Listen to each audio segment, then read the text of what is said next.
पुरजोर एक आवाज है, खामोशियों की है जुबां, चल दे तू चल दे कारवां, वो है जहां, लगती है जैसे आसमां, वो है यही वो रोशनी, तेजस्विनी तेजस्विनी तेजस्विनी तेजस्विनी तेजस्विनी तेजस्विनी तेजस्विनी। नमस्कार, तेजस्विनी कार्यक्रम में आप सबका स्वागत है। आपके साथ मैं हूं ममता चोपड़ा। हर व्यक्ति सुविधा संपन्न जिंदगी चाहता है, लेकिन हम में से कितने हैं जो अपनी सुविधापूर्ण जिंदगी के दायरे से बाहर निकलकर दूसरों के लिए कुछ करने का जज्बा दिखाते हैं, दूसरों की मुश्किलों को समझने की कोशिश करते हैं। हमारी आज की तेजस्विनी एक ऐसी ही महिला है जो जब बनारस के बुनकरों की मुश्किलों से, उनके जीवन की कटु वास्तविकताओं से रूबरू हुई तो उन्होंने उनके लिए कुछ करने का सोचा और निकल पड़ी एक अनजान राह पर। लेकिन इस राह पर चलते हुए उन्होंने बनारस के कितने ही बुनकरों की जिंदगी संवार दी। यही नहीं बल्कि अपनी विभिन्न पहलों के जरिए वो बनारसी साड़ियों की परंपराओं को सहेजने की दिशा में भी लगातार कार्यरत हैं। हमारी आज की तेजस्विनी को अपने प्रयासों के लिए नारी शक्ति का सम्मान भी मिला। हमारे साथ आज हैं जानी मानी उद्यमी स्मृति मुरारका।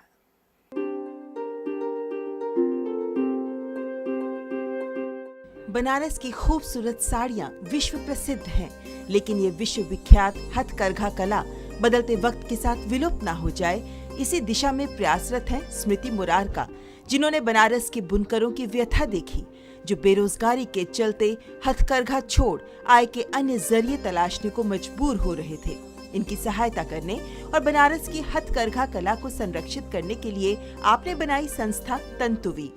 व्यापारियों द्वारा बुनकरों के शोषण को देखते हुए बनाया एक ऐसा मॉडल जिसके जरिए न केवल बुनकरों को फिर से काम मिला, बल्कि सम्मानजनक गरिमापूर्ण आय का जरिया भी हासिल हुआ। स्मृति मुरारका ने हथकरघा उद्योग के समक्ष खड़ी चुनौतियों पर ध्यान दिया। इस क्षेत्र का कोई अनुभव न होते हुए भी इस दिशा में प्रयास किया। प्रदर्शनियों के जरिए खरीदारों को उत्पाद से जोड़ने की सफल पहल की और साथ ही हथकरघा कला के प्रति युवा पीढ़ी को आकर्षित करने की भी कोशिश की।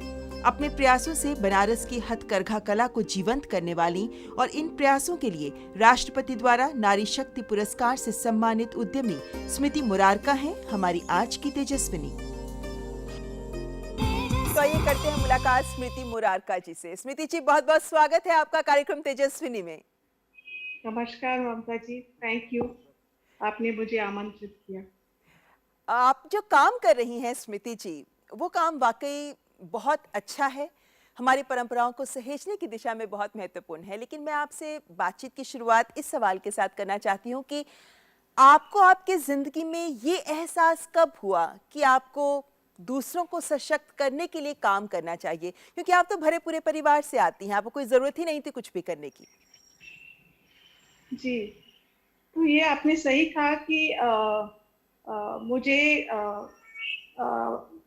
कमाने के लिए काम करने की ज़रूरत नहीं थी। इसीलिए मुझे ये एहसास ज़रूर था कि अगर मैं ईश्वर ने मेरे लिए इतना सब कुछ दिया है, तो मेरे में जो क्षमता है उसको मैं ठीक से उपयोग में लाकर कुछ तो ऐसा करूं ताकि जिंदगी का मायने जिंदगी जीने का मतलब ही बदल जाए। और करने को तो बहुत से चीज़ों का मैंने सोचा, मगर मैं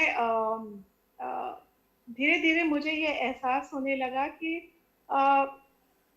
मुझे अगर दूसरों को एम्पावर करने की कोई वजह मिल जाए तो शायद मैं इस काम को ठीक से कर पाऊंगी, क्योंकि दूसरों को स्वावलंबी होने में उनको स्वावलंबी बनाने में बहुत मेहनत लगती है, पर जब वो वैसा बन जाते हैं तो उसका जो एक सेटिस्फैक्शन है, जो एक आनंद मिलता है, उसको मैं शब्दों में बयान नहीं कर सकती हूँ। तो इन्हीं दिनों मेरा आना जाना बनारस हुआ और वहाँ की व्यथा जब मैंने वीवर्स की देखी तो कुछ जहन में ऐसा लगा कि शायद इनके जीवन में नई उम्मीद लाने की बहुत ज़रूरत है।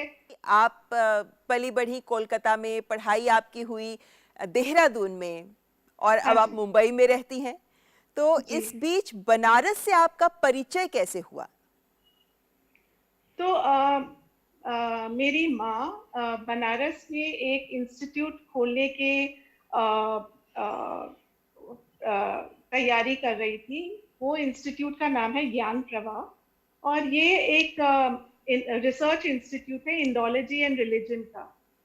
तो जिन दिनों इनकी इंस्टीट्यूट बन रही थी, तो मैं उनसे मिलने या उनके साथ टाइम स्पेंड करने के लिए बनारस अक्सर आया जाया करती थी। वो दौरान ऐसा था जब बनारस हैंडलूम्स एकदम ऐसी स्थिति में पहुंच गया था कि समृद्ध लोग कम से कम उसकी तरफ उम्मीद की नजरों से देखना बंद कर दिए थे। और आप ये भी जानते ही हैं कि बनारस हैंडलूम कोई रोज पहनने की चीज तो है नहीं, बिल्कुल। ये हमारे सिर का ताज है। तो अगर समृद्ध लोग ही इससे मुंह मोड़ लेंगे तो इसके फ्यूचर में क्या रह जाएगा? क्योंकि अगर आर्ट बनाना है, अगर कोई भी चीज को कोई भी कला को आगे बढ़ाना है, तो समृद्ध लोगों का योगदान पहले भी रहता आया है और आगे भी चाहिए होगा। लेकिन स्मृति जी, जब आप इन बुनकरों से रूबरू हुई, तो जी। ऐसी क्या हालात थे इन बुनकरों के? क्या मुश्किलें थी जो आपने देखी? क्या कुछ ऐसा था जो आपके दिल को इस हद तक कचोट गया कि आपने सोचा कि मुझे कुछ करना चाहिए? देखिए, बुनकरों का ये हाल था कि उन दिनों बुनकर गृहस्थ के लिए काम करते हैं। गृहस्थ मतलब ट्रेडर, आप एक तरफ से मान लीजिए। और ट्रेडर अल्टीमेट बायर को सामान बेचता है। तो बुनकर अगर गृहस्थ का सामान बिकेगा नहीं तो वो बुनकर को ही अ, और स्क्वीज करने की कोशिश कर रहा था। और बुनकर को न तो समय पे पैसे मिल रहे थे, न उनको उपयुक्त काम मिल रहा था। और हर जगह उन्हें ये जताया जाता था कि आप अ, अ, कम पेमेंट में काम कर दीजिए। अच्छा। और समय पे पैसे मिलते भी नहीं थे। कई बार ऐसा होता था कि वो अपनी चीज़ों को गृहस्थ के पास छोड़कर चले जाते थे। महीने 2 महीने बाद लौटते थे तो उनको गृहस्थ वो सामान वापस कर देता था, यह कह के कि ये बिका ही नहीं। तो इस तरह से उनका न तो उनकी रोज़ी-रोटी कमा पा रहे थे और उनका बहुत मतलब उनको लेबर की तरह ट्रीट किया जा रहा था जबकि वो आर्टिस्ट हैं। लेकिन आप तो इस लाइन से ही नहीं थी ना स्मृति जी, तो आपको बिल्कुल ये एहसास कैसे हुआ कि आप कुछ कर सकती हैं इनके लिए, या फिर आपने इसको एक सोशल कॉज की तरह ही शुरू किया? ये मैं कहूँगी कि ये कोई ऊपर वाले की प्लानिंग होगी कि मैं एक हिस्ट्री की स्टूडेंट भी हूँ और पेंटिंग भी करती थी शौक से। तो शायद मुझे लगा कि और मैं हैंडलूम को बहुत पसंद करके पहनती भी थी, पहनती हूँ। तो मुझे लगा कि जो खरीदने वाले की उलझन है वो ये है कि उनको अपने मन लायक चीजें नहीं मिल रही हैं, इसलिए वो नहीं खरीदना चाहती। तो अगर मैं पहनने वाले के रूप से देखूं तो मैं वो सुधार अ, वस्त्र में ला सकती हूँ जो पहनने वाले को आकर्षित करेगा। इससे पहनने वाले का मन शायद इसकी ओर बने। और लेकिन अगर पहनने आपको तो इसके बारे में कोई जानकारी नहीं थी, ये लाइन ही आपके लिए बिल्कुल नई थी। और जब भी हम किसी नई दिशा में काम करने की सोचते हैं तो जाहिर है कि हाँ जी। एक सोच तो चाहिए ही होती है, लेकिन तैयारी भी चाहिए होती है। तो आपका ये संघर्ष एक उद्यमी के तौर पर भी कैसा रहा? क्योंकि अगर आप खुद एक उद्यमी के तौर पर सफल होंगी, तभी आप बुनकरों को भी कमाई का जरिया दे सकती थी। जी, तो एक मैं कहूँगी कि एक इंसिडेंट ऐसा हुआ जो मेरे मन को बिल्कुल ऐसे छू गया कि मैं इस बात को नज़रअंदाज नहीं कर पाई। ऐसा हुआ कि मैं बनारस गई हुई थी और उस दौरान मैं कई वीवर्स से मिलती थी। और इस दौरान मैं एक मास्टर वीवर से मिलने गई थी। और उनके मतलब उनकी लीनियज इतनी पुरानी थी कि वो 7-10 पीढ़ी तक अपनी परिवार की परंपरा पर्शिया तक को मतलब कनेक्ट करके बता पाते थे। और बातों बातों में उन्होंने ऐसी बात कह दी, उन्होंने कहा कि वो मुझे मुरारका जी कहते थे किसी वजह से, और उन्होंने कहा कि मुरारका जी मेरा तो कोई बात नहीं है, मैं बूढ़ा हो चुका हूँ और बेटे की भी जिंदगी चलो निकल ही जाएगी, पर मेरा एक ही पोता है, आप उनके लिए कोई नौकरी देख दो, क्योंकि मुझे नहीं लगता इसके कोई भविष्य है। और मैं नहीं चाहता कि वो 18-19 साल का लड़का है, वो आगे जाके ऐसे लाइन में फंसे जहाँ बिल्कुल आमदनी नहीं है। इस बात से मुझे इतनी तकलीफ हुई, तो मैंने उनसे कहा कि आप ऐसा क्यों कहते हैं, आपके परिवार से इतने कारीगर निकले हैं, इतने आर्टिस्ट निकले हैं। तो वो बोले कि आप बताओ इसका आपका क्या सल्यूशन है। तो मैंने ऐसे ही बिना सोचे ये कह दिया कि कोई बात नहीं, आप अपने घर पे 2 लूम मेरे लिए चलाएंगे और उन 2 लूमों से जो भी बनेगा वो वो मेरा है। अच्छा, लेकिन ये तो 2 लूम किसी एक बुनकर को सिर्फ सहारा देने के लिए जी जी शुरू करवाना, ये तो जी वायबल ऑप्शन भी नहीं था ना? बिल्कुल नहीं था। वो तो कमिटमेंट देने के बाद समझ आया कि ये बिल्कुल वायबल ऑप्शन नहीं है, क्योंकि 2 लूम से काफी चीजें बन जाएंगी, एक जैसी चीजें बनेंगी, और मैं अकेली उनका उपयोग करूंगी कैसे। मगर वचन दे दिया था तो अब उसका कुछ न कुछ सल्यूशन भी निकालना था। तो मैंने सोचा कि इसको मतलब ये वचन को निभाना भी है और आगे कुछ करने की कोशिश भी करनी है। तो मैंने ये प्लान किया कि मैं एक एग्जीबिशन के लिए अपने आप को तैयार करूंगी, जिसमें अंदाजन 100 साड़ियों का मैं प्रदर्शनी करूंगी, और आगे ईश्वर ने चाहा तो इसका अपने आप ही रास्ता निकल आएगा। और अगर लोग इन साड़ियों को नहीं खरीदेंगे तो अ, मेरे पास शायद पूरे देश का सबसे सुंदर साड़ियों का वार्डरोब होगा। मगर ये सोचकर मैंने ये पहल चालू की। तो ये करीब बताइए हमें स्मृति जी कि आपकी पहली प्रदर्शनी कब लगी? क्योंकि एक प्रदर्शनी लगाना भी एक बड़ा मिशन होता है, काफी काम हाँ तो जी। करना होता है, लेकिन आप तो एक डिजाइनर के तौर पर पहली प्रदर्शनी लगा रही थी, तो ये कब लगी और इसका अनुभव क्या रहा? तो मेरी पहली प्रदर्शनी जनवरी 1998 में मैंने लगाया, और उसमें मैंने मेरे पास इतने फंड्स मैं नहीं इसमें डालना चाहती थी कि मैं कोई बड़े हॉल में जाकर प्रदर्शनी करूं, क्योंकि मुझे पता ही नहीं था कि मेरी जो डिजाइनिंग एबिलिटीज हैं वो किसी को राज आएंगी या नहीं आएंगी।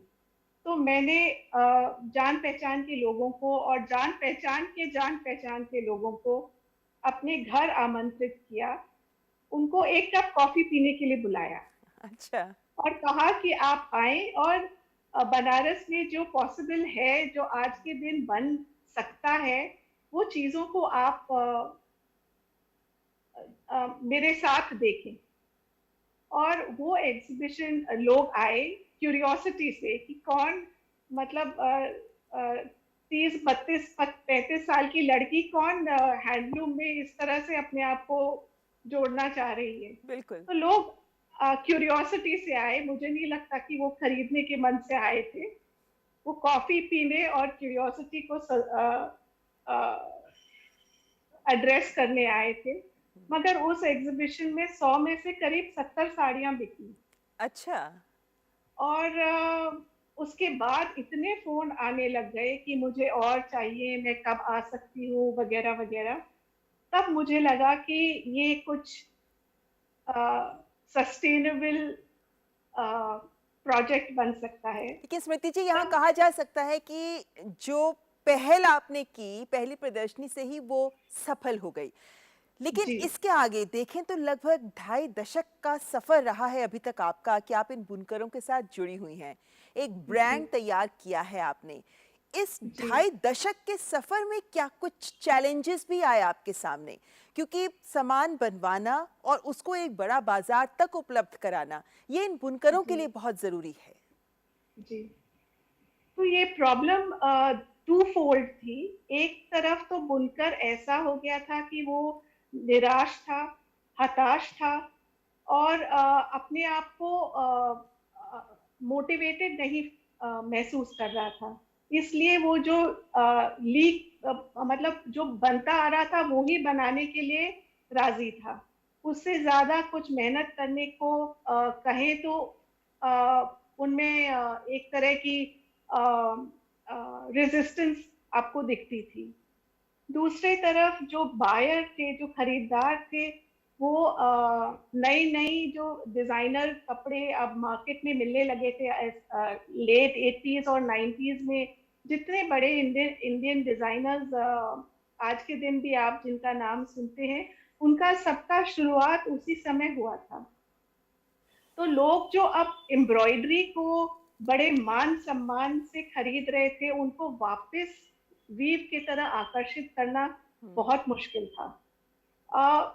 तो ये दोनों ही पहलू मेरे बड़े कठिन थे, मगर क्योंकि मैं ये कपड़ों को शौक से पहनती थी, मुझे, और मैं हिस्ट्री की स्टूडेंट रही भी हूँ, जैसे मैंने आपको कहा, आर्ट से मेरा पुराना संबंध था। तो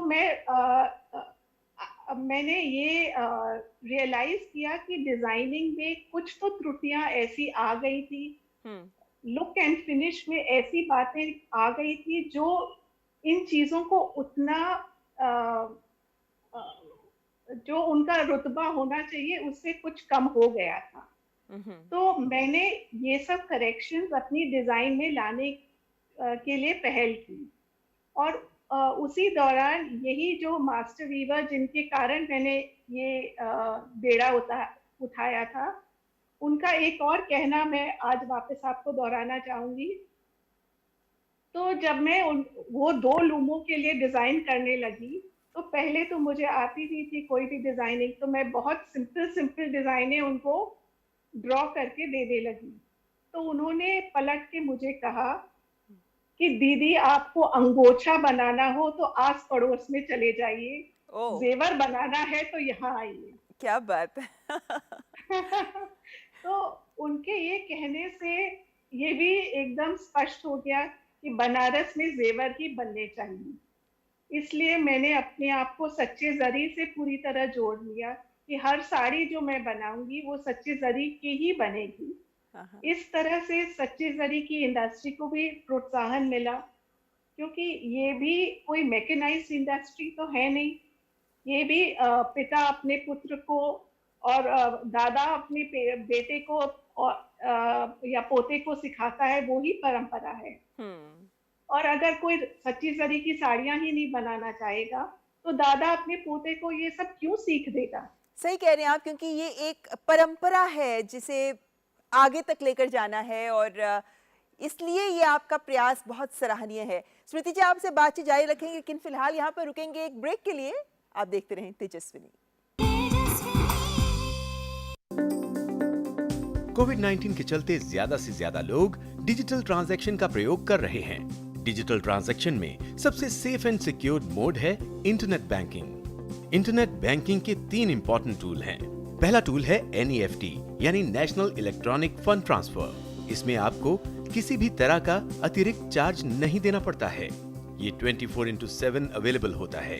ये एकदम सिक्योर मोड में से एक माना जाता है। हालांकि इसमें जो पैसा ट्रांसफर करते हैं वो रियल टाइम में नहीं होता। इंटरनेट बैंकिंग का दूसरा टूल है IMPS यानी इमीडिएट पेमेंट सर्विसेज। इसकी खासियत है कि आप इसमें रियल टाइम में पैसा ट्रांसफर कर सकते हैं। हालांकि इसमें ट्रांसफर लिमिट 2 लाख रुपए तक की होती है। तीसरा टूल है RTGS यानी रियल टाइम ग्रॉस सेटलमेंट। ये काफी फास्ट और सिक्योर्ड मोड माना जाता है। इसमें आपको मिनिमम 2 लाख रुपए तक का ट्रांजैक्शन करना होता है। जब भी आप ऑनलाइन ट्रांजैक्शन करें, सिक्योर्ड मोड ऑफ पेमेंट यानी कि NEFT, RTGS या IMPS के माध्यम से ही करें, ताकि आपका ट्रांजैक्शन एकदम सेफ एंड सिक्योर्ड रह सके।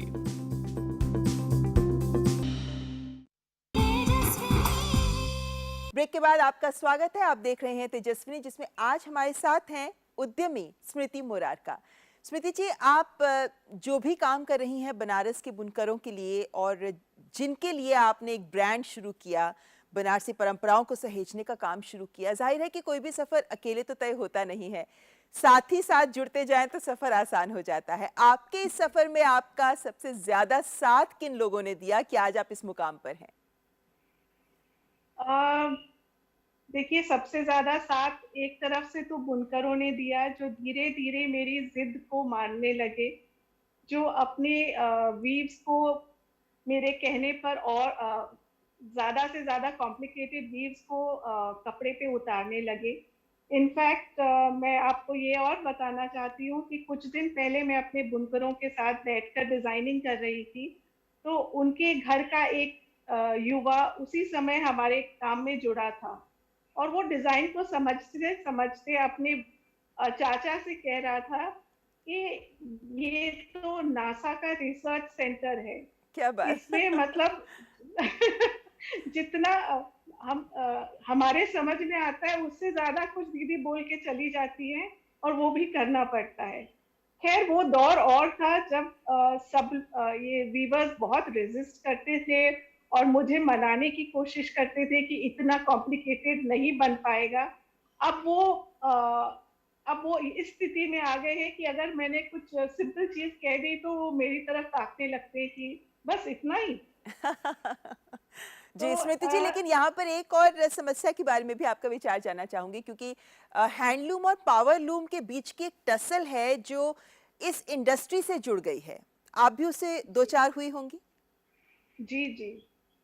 तो देखिए, पावरलूम कोई नई चीज नहीं है, सदियों से मतलब बहुत सालों से पावरलूम का इस्तेमाल हो रहा है, मगर ये बहुत डिस्टिंक्ट दो परंपराएं साथ में चलती आई हैं।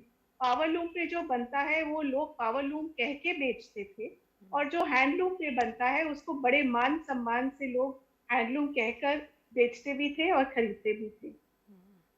अब दौर जो ऐसा आया है कि लोगों को हर चीज इंस्टेंटली चाहिए और ज्यादा क्वांटिटी में चाहिए। इस काम के लिए handloom is not the right medium, because handloom बड़े अर्जे से समय लगाकर बड़े प्रेम से जो चीज बनाई जाए वो ही हैंडलूम पे बन सकती है। देखिए, इंस्टेंट नूडल, इंस्टेंट कॉफी की अपनी जगह है और रहनी भी चाहिए, मगर अच्छे से बने हुए खाने का मुकाबला तो नहीं कर सकती ना। तो जहां आप हमेशा कॉस्ट कॉन्शियस होंगे या क्वांटिटी वॉल्यूम कॉन्शियस होंगे जी, और उसी हिसाब से अगर आप पावरलूम और हैंडलूम को कंपेयर करेंगे तो ये कोई फेयर कंपैरिजन तो नहीं है। बिल्कुल ठीक कह रहे हैं आप। ये सही नहीं होगा एक तरीके से। लेकिन जी कोरोना काल की भी बात करना चाहूंगी, क्योंकि हमने देखा कि कोरोना का वक्त वो वक्त रहा जब सबको बहुत प्रॉब्लम हुई, खास तौर पर जो हमारे बुनकर हैं, जो हथकरघा से जुड़े हुए लोग हैं, उनको भी समस्याएं हुई, सभी को समस्याएं हुई। ऐसे में आपने कैसे अपने बुनकरों का साथ दिया? देखिए, ये काल तो कभी न अकल्पनीय काल था हम लोगों के लिए, क्योंकि ना ही मतलब इनको न रोजगार मिल पाया है और ना ही हम लोगों को मार्केट मिल पाया है, क्योंकि डिमांड भी इन सब चीज़ों का बहुत कम हो गया है। तो इस दौरान तो हम लोगों ने यही कोशिश की कि बुनकर स्वस्थ रहे और उनको कोई खाने पीने की या पहनने ओढ़ने की तकलीफ ना हो। मगर अब दिवाली के आसपास मैंने अपने लूम्स को फिर से चालू किया है। अच्छा। पूरा फुल थ्रॉटल तो नहीं चालू कर पाई हूँ अभी, क्योंकि डिमांड पूरा नहीं है। लोग सामने आके खरीदारी नहीं कर रहे हैं उस उमंग से अभी फिलहाल। और ऐसे स्थिति में अगर स्टॉक बहुत ज्यादा आप बना के रखें तो वो पड़ा पड़ा सा पुराना सा लगने लग जाता है अगर उसकी बिक्री टाइम से नहीं हो पाई तो मैं तो यही उम्मीद में हूँ और यही आग्रह करूंगी लोगों को कि अगर आप चाहते हैं कि आपके देश में कोई भी आर्ट और क्राफ्ट आगे बढ़े और जैसा उसका मान है वैसा उसको मिले, तो आपकी जरूरत से ज्यादा बड़ी शायद उनकी जरूरत है। तो बिल्कुल, ये जब बात मौका समझना मिले, बहुत ज़रूरी है सबके लिए स्मृति जी। लेकिन एक और सवाल आपसे आपके परिवार को लेकर। कोई भी महिला कुछ भी तब हासिल कर पाती है जब परिवार साथ देता है। जी, आपके परिवार ने भी आपका साथ दिया आपकी इस मुहिम में, क्योंकि हर आप मुंबई में रहती हैं और बनारस के बुनकरों के साथ काम करती हैं। इसके लिए भी जी, हिम्मत चाहिए। जी। नहीं, मेरे परिवार ने पूरे मन से हर तरह से मेरा साथ दिया और मैं इस मकाम पे डेफिनेटली नहीं पहुंच पाती अगर उनका हर पग पग पे मुझे साथ नहीं मिला होता। बच्चे, मेरे हस्बैंड, मेरी माँ, मेरे परिवार वाले सब लोग बहुत आगे आके मेरा हौसला अफजाई करते रहे हैं और आशा है आगे भी इसी तरह उनका साथ बना रहेगा। बिल्कुल। और चलते-चलते आखिर में आप देशवासियों से भी क्या कहना चाहेंगी, दर्शकों से भी क्या कहना चाहेंगी? क्योंकि इन परंपराओं को सहेजने में सभी को अपनी ज़िम्मेदारी निभानी है। जी, देखिए मैं यही कहना चाहूँगी कि जिन लोगों की ज़िंदगी में इस आपातकालीन समय पे ऐसी दुर्घटनाएँ हुई हैं जो अपने आप को सँभालने में जुटे हुए हैं, उनसे तो मैं कोई भी आग्रह नहीं कर सकती और करना भी नहीं चाहिए। मगर जिन लोगों को ईश्वर ने इससे ज़्यादा कम्फ़र्ट दिए हैं, जो अ, काफ़ी हद तक अपने आप को ठीक-ठाक महसूस कर रहे हैं, उनसे मैं ज़रूर आग्रह करूँगी कि आप आर्ट्स एंड क्राफ्ट्स की तरफ थोड़ी दया दृष्टि बनाए रखें, क्योंकि कोई भी आर्ट और क्राफ्ट को पनपने के लिए समृद्ध लोगों की और समाज की ज़रूरत होती है। बिल्कुल। आइसोलेशन में ये नहीं पनप सकता और ये ऐसी परंपरा है जो बाप-दादाओं से नीचे पीढ़ी तक ट्रांसफ़र होती है, ये किताबों में नहीं लिखी जाती। तो अगर आप इस पीढ़ी को आप प्रोत्साहन नहीं देंगे, तो चांसेस है कि ये इस पीढ़ी को अगले पीढ़ी को सिखाने में कुछ चूक हो जाए और इसलिए अगर बहुत ऐसा ज़रूरी हो है कि गया, हर कोई इस बात को समझे और अपने स्तर पर अपना योगदान दे। लेकिन स्मृति जी, आप जो काम कर रही हैं, उम्मीद करते हैं कि संकट का वक्त भी जल्द ही खत्म होगा और आप जो काम कर रही हैं उसे और रफ्तार से आप आगे बढ़ा पाएंगी। हमारी शुभकामनाएं आपके साथ हैं। बहुत बहुत शुक्रिया हमारे साथ बात करने के लिए। Thank you so much. तो आज के इस कार्यक्रम में बस इतना ही। लेकिन आपके क्या सुझाव हैं, क्या विचार है, क्या सोच है, हमारे साथ ज़रूर साझा करिए। खास तौर पर इस तेजस्विनी के संस्करण को लेकर अगर आपके मन में भी कोई एहसास जागृत हुए हैं तो हमारे साथ ज़रूर साझा करिए हमारे ईमेल के ज़रिए। हमारा ईमेल आईडी है tejaswini.ddnews@gmail.com। तो अगले हफ्ते फिर होगी आपसे मुलाकात। हाजिर होंगे एक और तेजस्विनी के साथ। नमस्कार। तेजस्विनी